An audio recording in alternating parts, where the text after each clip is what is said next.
The New York Islanders season is at a crossroads. The next 8 games will be critical. We'll talk about how important they are and maybe the perfect trade target for the Islanders coming up next on today's Locked On Islanders podcast.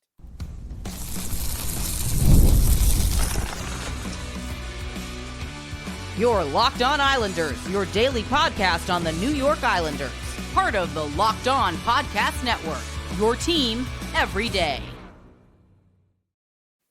Welcome, everybody, to the Friday edition of the Locked On Islanders podcast, part of the Locked On Podcast Network, your team every day.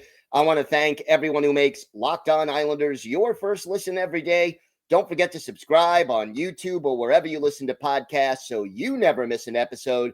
And thank you for helping to make Locked On the #1 sports podcast network.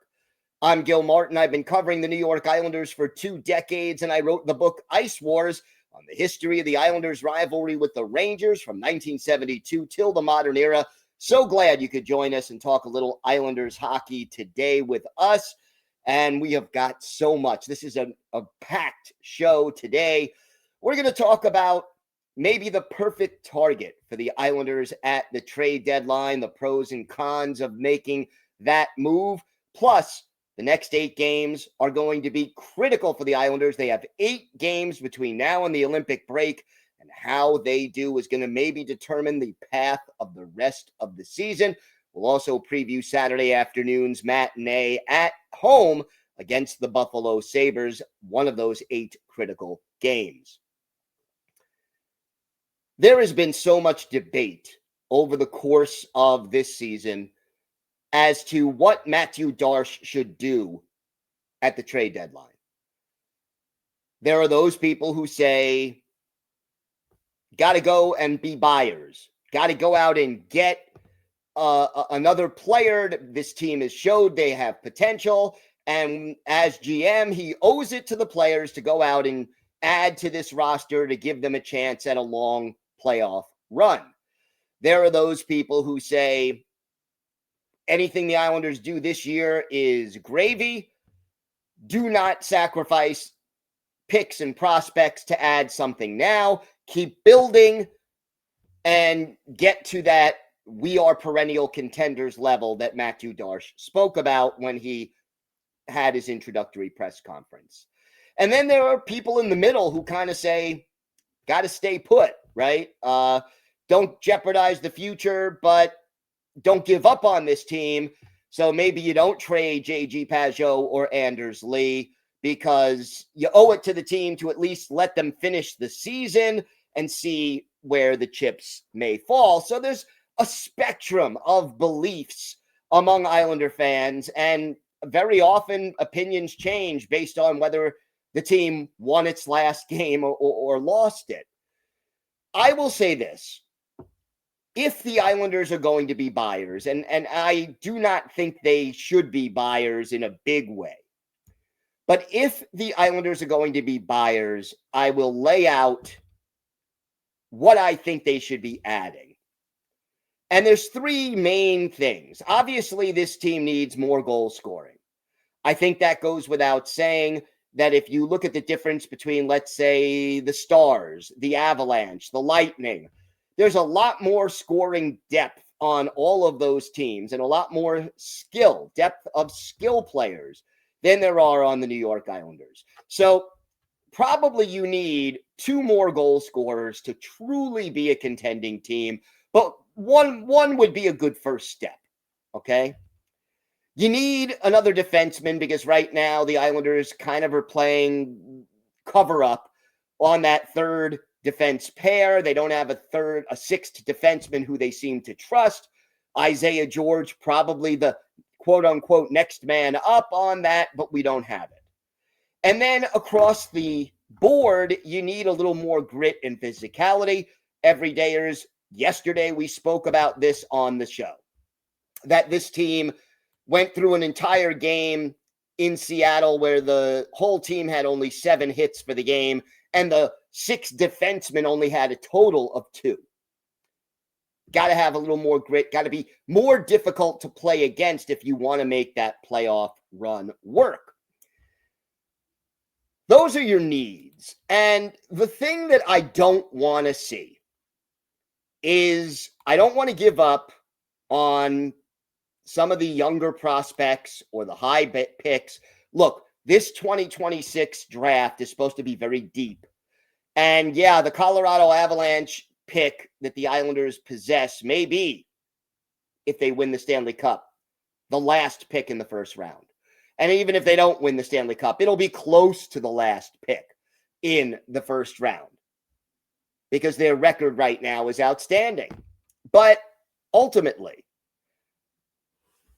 I don't want to see them give up top prospects or number one picks for an older player.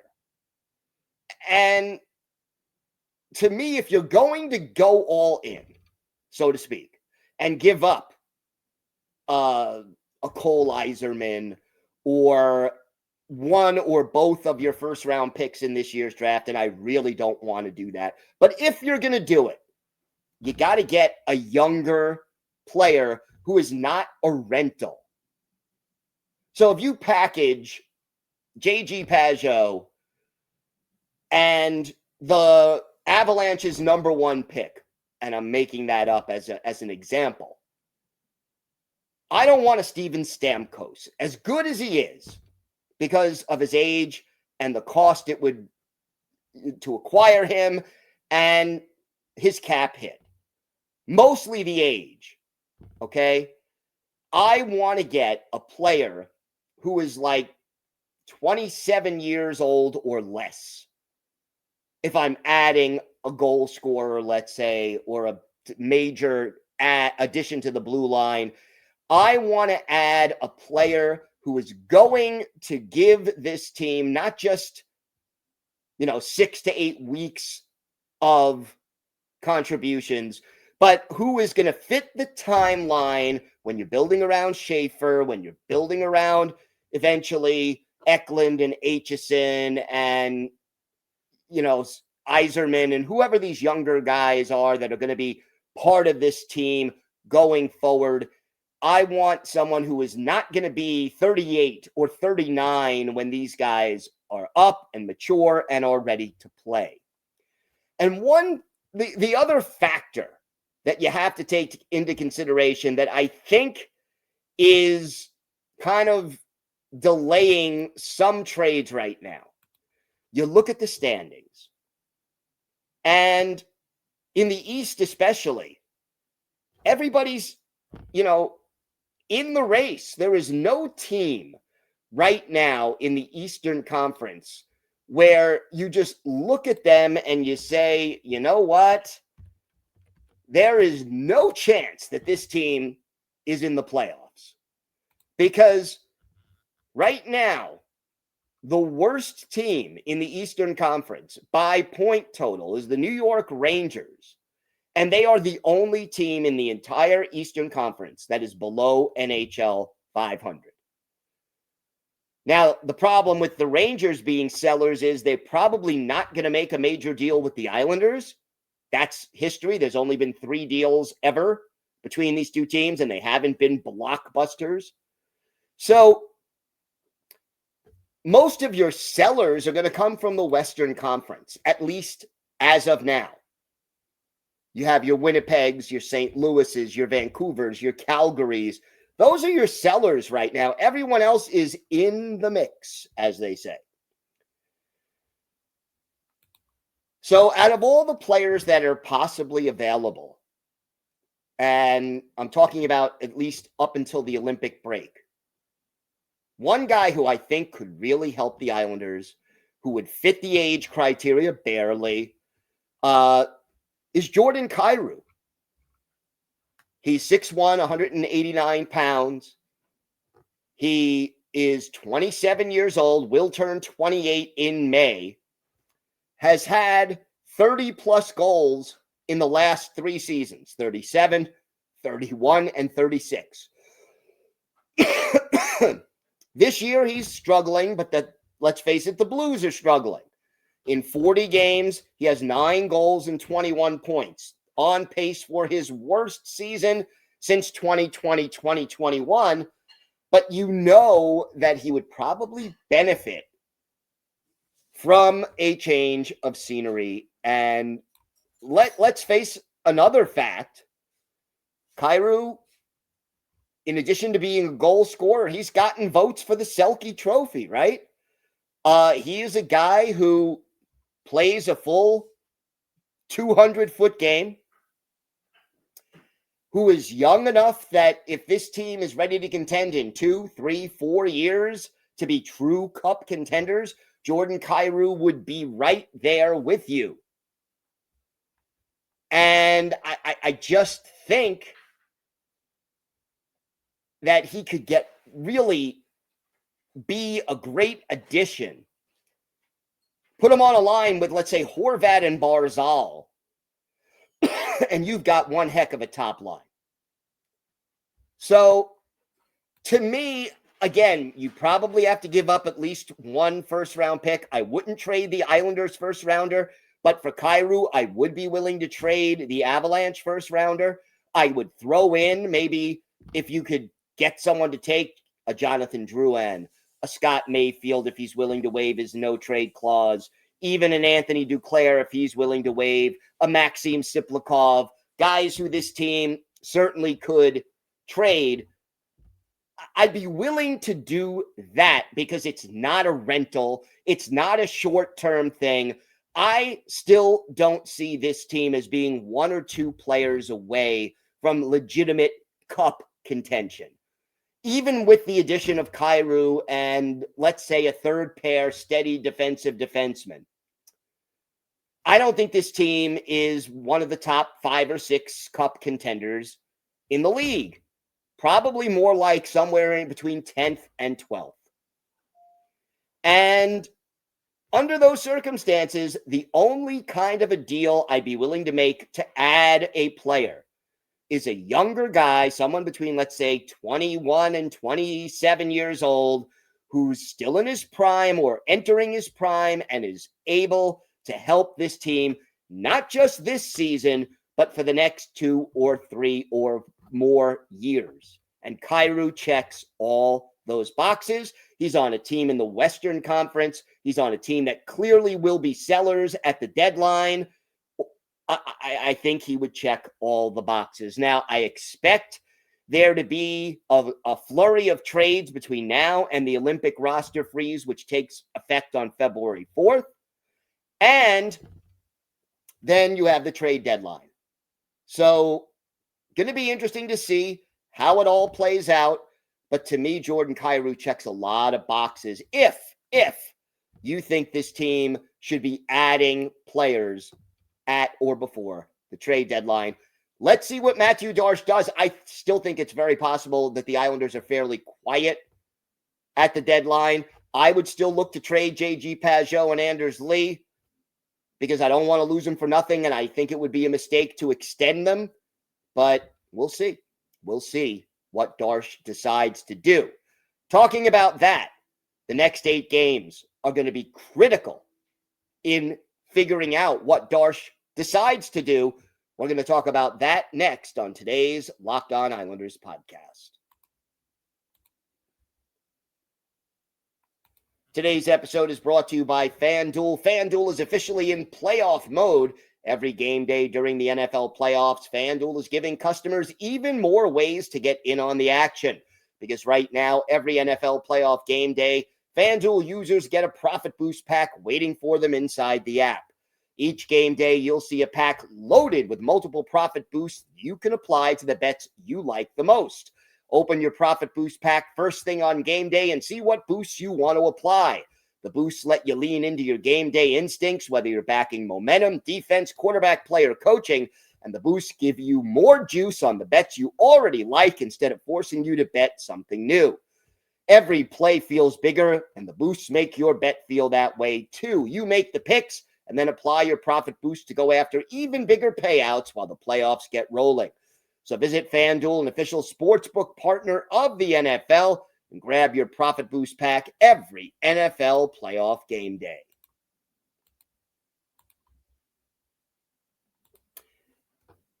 If you haven't already, go check out our new Everydayer Club. You'll get access to an ad-free audio feed for Locked On Islanders. It's compatible with Apple Podcasts, Spotify, and every other major podcast app.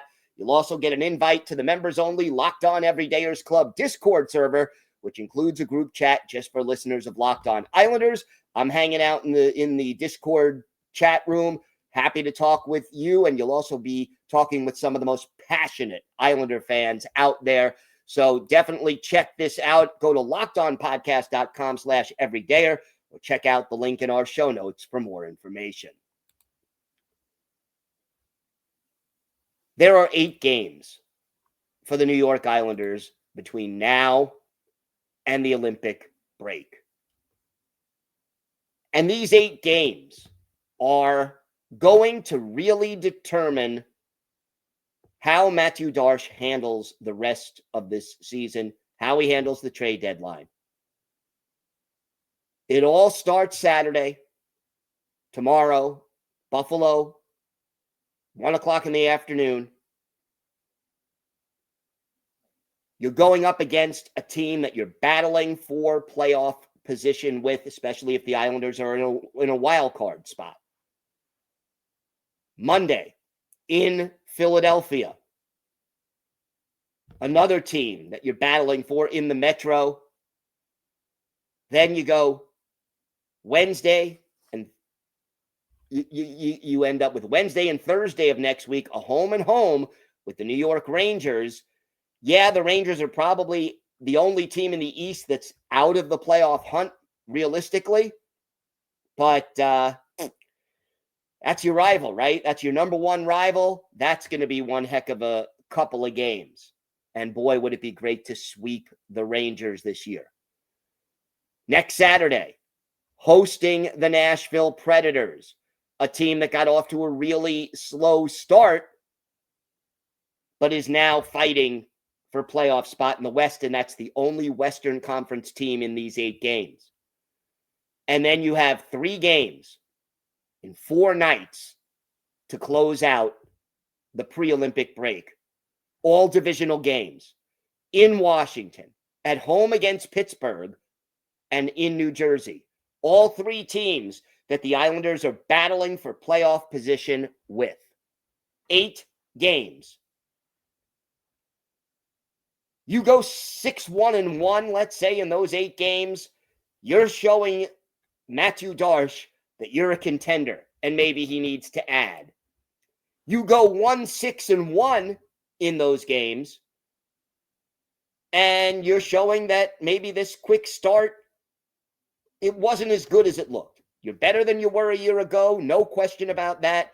The team is heading in the right direction, but at the same time, you're not there yet, and there is very little reason to add at this juncture.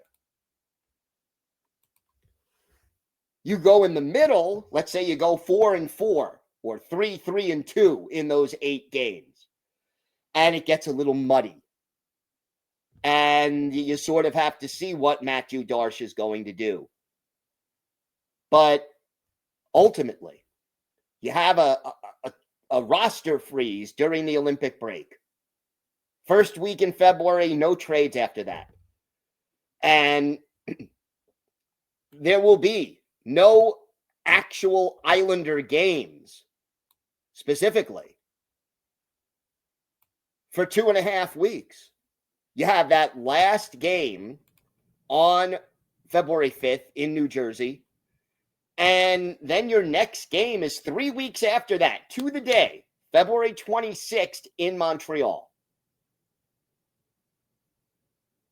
And you do well in these 8 games. This is like your audition, right? This is your audition. You get to say to Mathieu Darche, to the rest of the teams in the league, even to your own fans, we are here. We are ready. We are a team that you have to reckon with. You slump through this, you're showing the opposite. You stay in the middle, you go, around 500, and you're saying, we're not great, we're not terrible, and that's maybe the toughest decision that Darche would have to make. And it's not just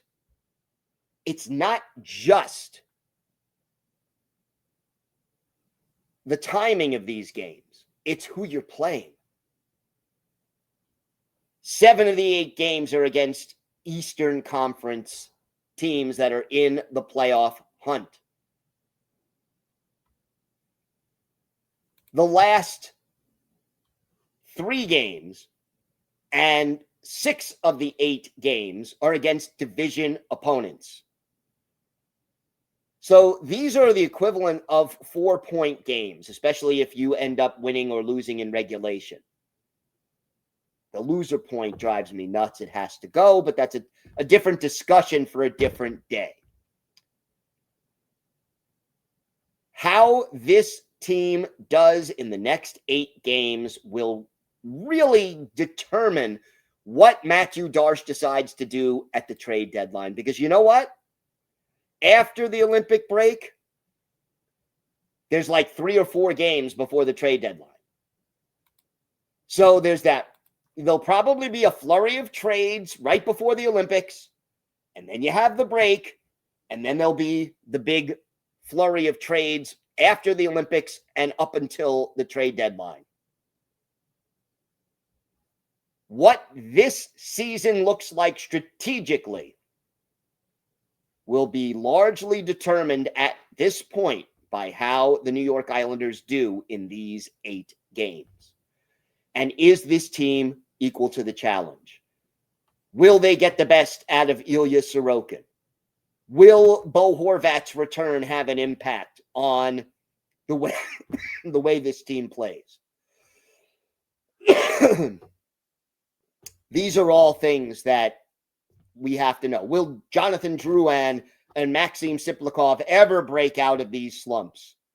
Or are their days as Islanders done? Will you keep or trade Anders Lee or JG Pageau? You go 1-7 in these 8 games, Pageau is almost certainly gone. Lee, less likely. Again, he's the captain. I get it. But he's also older than Pageau. But you go 1-7, the odds that both of those guys, or certainly one of them, gets traded by the deadline skyrockets. You go 7-1, the odds shrink. It's put up or shut up time for this team. I think they're going to be somewhere in the middle, somewhere between, out of these 16 points that are available, I think they're going to get somewhere between 6 and 10. And then Darche will have his decision. But we'll see how they do and what Darche decides to do. We're going to learn a lot more about our new GM in the next 6 weeks. We have got more to get to on today's show. Islanders, Sabres, a lot of red flags about this game. Let's talk about that and how the Islanders can avoid it next on today's Locked On Islanders podcast.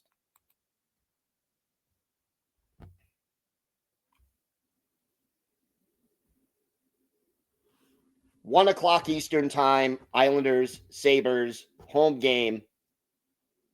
Red flags. For this one, let's start with this. Very often in the NHL, your first game back after a long road trip, especially a West Coast road trip, it's usually not pretty. I have seen people on social media saying that Saturday has all the earmarks of a quote-unquote schedule loss. First game back, 7-game road trip, different time zones. Yeah. Could be tough to be up for the game. And then, let's face it, the Islanders historically have not been at their best in matinees.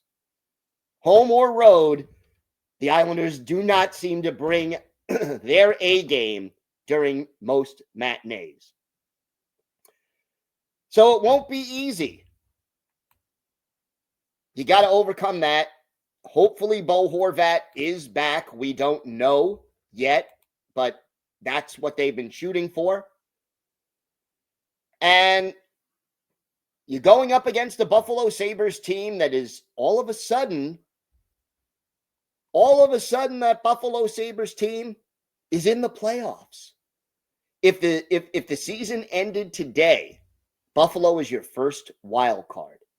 And guess what? Guess what? The Sabres' record is really, really close to the Islanders' record. This is two teams right now that are just about even. And it's going to be a heck of a game, and one that I think will tell us a lot about the New York Islanders and where they're at this juncture. So we'll see how it all plays out. As for the Sabres, first of all, they will have one less day of rest than the Islanders. They're playing Montreal on Thursday evening.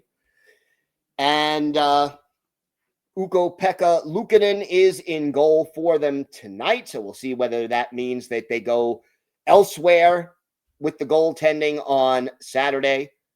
This is a team that is 11th in goals scored. They have picked up their offense, 19th in goals against. The power play, a little below average, 20th in the league, 19.3%. The penalty kill, top 10, 7th, 82.8%.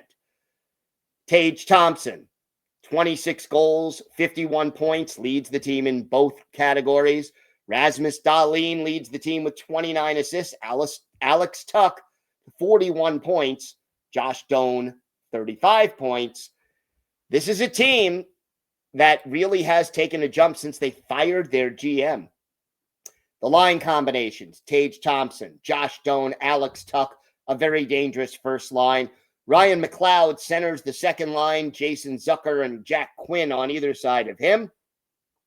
Noah Ostlund, Zach Benson, and Konsta Helenius. That's the third line. Peyton Krebs centers Jordan Greenway and Beck Mallenstein. On the fourth line, Matthias Samuelsson, Rasmus Dahlin, the top defense pair, Owen Power and Bowen Byram are the middle pair, and then Jacob Bryson and Michael Kesselring are the third pair. The goalies right now, Ukko-Pekka Luukkonen and Alex Lyon. On IR, still a lot of guys. Connor Timmins, Josh Norris, Josh Dunn, Yuri Kulik, and Justin Danforth. So they're still dealing with a lot of injuries, and yet they found a way to make it work. Got to slow down that top line. That has to be priority one. And if I'm Patrick Waugh, let there be no doubt, Mark Gatcomb is back in this lineup to add a little physicality and a little juice to the fourth line. Gatcomb, McLean, and Cizikas worked a lot better as a trio from a fourth line perspective than what Cizikas, Shabanov, and Siplikov did against Seattle. I just think that the Gatcomb, McLean, and Cizikas trio sets the tone and does add a little more physicality, forecheck, and juice than the other combination. Probably not as gifted offensively, but I think they do what they do better for a fourth line. We'll see how it goes. Going to be an interesting game, and one the Islanders really do need to win. Time now for our Islanders birthday of the day. I realize I did not give a clue, so I'll give it really quick. It's a Long Island native from Port Jeff who was drafted by the Rangers but played for the Islanders for 11 games in 1999-2000. I'm talking about Chris Ferraro, 5'9", 185 pounds, fourth-round pick of the Rangers back in 1992. Spent a couple of seasons at the University of Maine before turning pro. Made his NHL debut with the Rangers in 95-96. Played for the Penguins and the Oilers before joining the Islanders in the 1999-2000 season. Had a goal and 4 points in 11 games, 8 penalty minutes. Was a +1. Played one more NHL game after leaving the Islanders. Played it for the Capitals in 01-02 for his NHL career. 7 goals, 16 points in 74 games, had 57 penalty minutes. And, of course, his brother also playing in the NHL. Chris Ferraro's best game as an Islander, How about October 23rd, 1999? Islanders hosting the Canucks at the Nassau Veterans Memorial Coliseum. Kevin Weeks, the goalie for the Canucks. Felix Potvin, the goalie for the Islanders. And after the Islanders fall behind 1-0 in the first period, our Islanders' birthday of the day, Chris Ferraro, sets up Brad Isbister for a power play goal. Marcus Naslund was in the box for Vancouver. Mariusz Tchaikovsky, the other assist. That ties the game at 1. Brad May makes it 2-1 Vancouver. And then in the second period, Chris Ferraro, our Islanders' birthday of the day, sets up Brad Isbister again. Again, Mariusz Tchaikovsky, the other assist. This game ends in a 2-2 tie. And Felix Potvin, 32 saves. But for Chris Ferraro, he had 2 assists. He was a +1. He had 2 shots on goal and was on the ice for 12 and a half minutes. So Chris Ferraro, one of a handful of Long Island natives to play for the New York Islanders, he is our Islanders' birthday of the day. If you haven't already, it's time to check out the Everydayer Club, because if you never miss an episode, the Everydayer Club is built for you. Get Locked On Islanders ad-free, plus members-only Discord access, and more. So check out the link in the show notes or head to lockedonpodcast.com/everydayer for more information. If you have a question, a comment, maybe a topic you'd like us to discuss on a future episode, email us at lockedonislanders@gmail.com. If you leave your first name and where you're from, we're happy to mention you on the show when we discuss whatever's on your mind. You can follow the show on X at Locked On Isles. You can follow me, Gil Martin, on X at Ice Wars, NYR/VSNYI. We'll keep you up to date on all things Islanders all year long, and I am live tweeting during nearly every Islanders home and road game, so join me for a little instant insight and analysis, and it's great to talk Islanders hockey with you, game time or anytime. Everydayers, we are back on Monday. We will have a 1-minute video up on YouTube after this Saturday afternoon game against the Sabres. We'll also have our key takeaways on Monday from that game. We'll hopefully be talking about Bo Horvat's return, and we'll preview Monday's game in Philadelphia against the Flyers, so make sure you join us for that. Until then, have a great weekend, everybody. Stay safe, keep out of the cold, and be ready for the snow. And of course, let's go Islanders.